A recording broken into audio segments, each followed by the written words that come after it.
Con su permiso, señor presidente.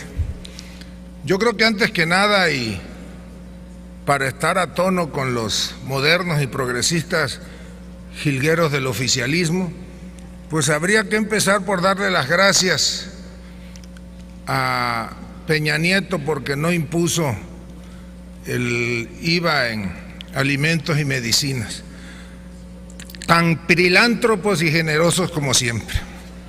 Compañeras senadoras, compañeros senadores, vengo a expresar nuestro total rechazo al régimen fiscal y hacendario que se propone, a un sistema tributario que alienta la precarización de la economía de millones de mexicanos y es contrario a los principios de equidad, proporcionalidad y legalidad que en materia tributaria garantiza la Constitución en el artículo 31.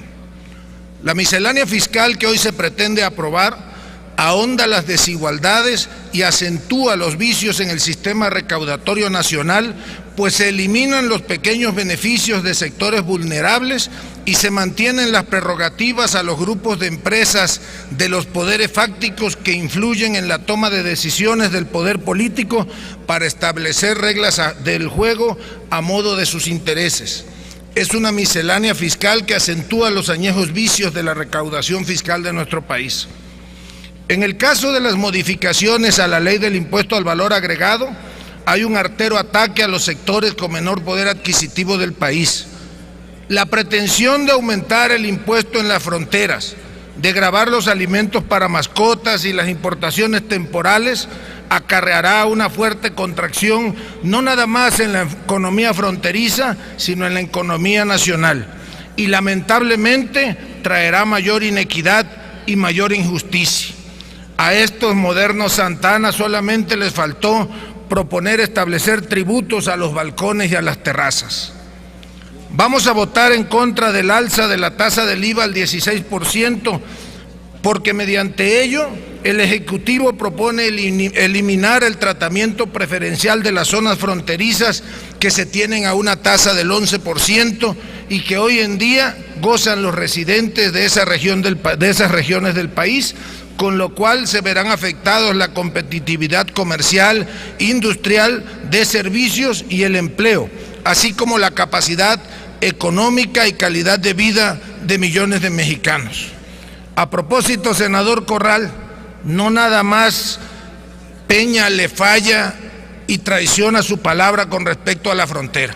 Aquí está la lista de 6 compañeros que en diciembre del 2002 eran diputados por el PRI y votaron a favor de que se le otorgara el beneficio del IVA diferenciado a la frontera norte y a la frontera sur.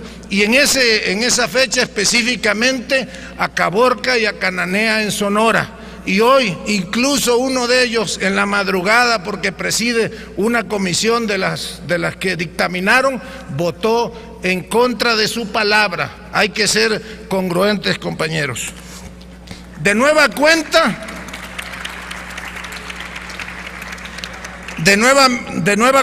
nos recetan la misma fórmula de siempre: aumentar los ingresos del gobierno a costa de elevar los impuestos de los contribuyentes cautivos, sin esforzarse un ápice en explorar medidas de ahorro, tales como ampliar la base gravable de contribuyentes, bajar los salarios onerosos de la alta burocracia y los gastos excesivos de representación de los funcionarios.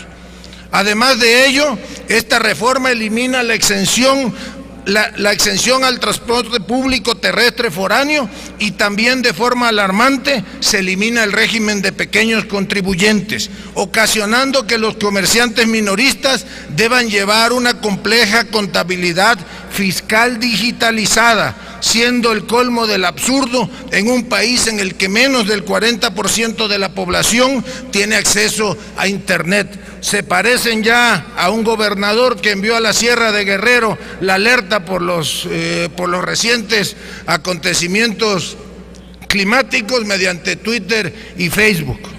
¿Cómo hablar de equidad y proporcionalidad cuando por un lado estamos avalando el aumento de impuestos a los contribuyentes cautivos y por otro seguimos permitiendo la simulación para con los grandes monopolios o poderes fácticos al dejar prácticamente intocado el régimen de consolidación fiscal que les permite evadir y eludir el pago de grandes cantidades de impuestos a la hacienda y a cuyo régimen solo se hacen cambios cosméticos, estéticos, como el cambiarle de nombre a régimen opcional para grupos de sociedades, así como la reducción del diferimiento de pago de 5 a 3 años del impuesto sobre la renta.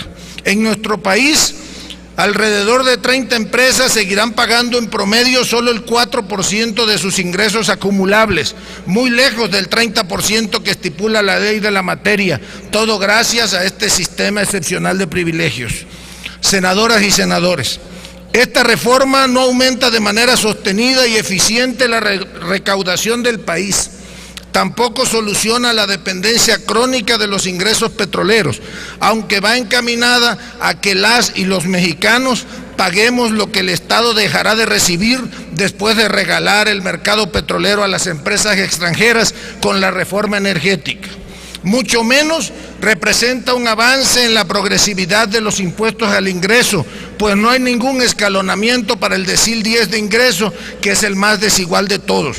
Los impuestos a las ganancias del capital son tímidos si tomamos en cuenta que la compraventa de empresas vía la bolsa de valores no ha significado hasta hoy ningún ingreso para el Estado, a pesar de los extraordinarios montos que representaron estas operaciones. Tampoco esta reforma pone fin a las prácticas de planeaciones fiscales agresivas como la consolidación que erosiona seriamente la capacidad recaudatoria del país.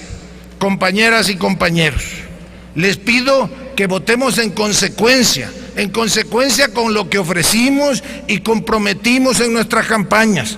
A nuestros compañeros senadores de mi grupo parlamentario les recuerdo que hicimos un compromiso con quienes hoy nos tienen aquí.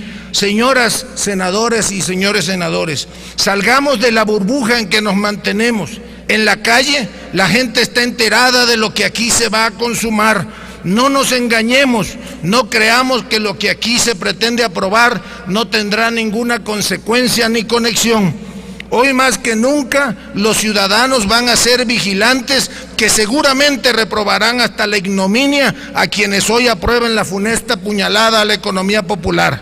Por única vez, piensen en el bienestar de la mayoría y dejen de ser silentes adoradores del rey en turno. Muchas gracias. Gracias, senador.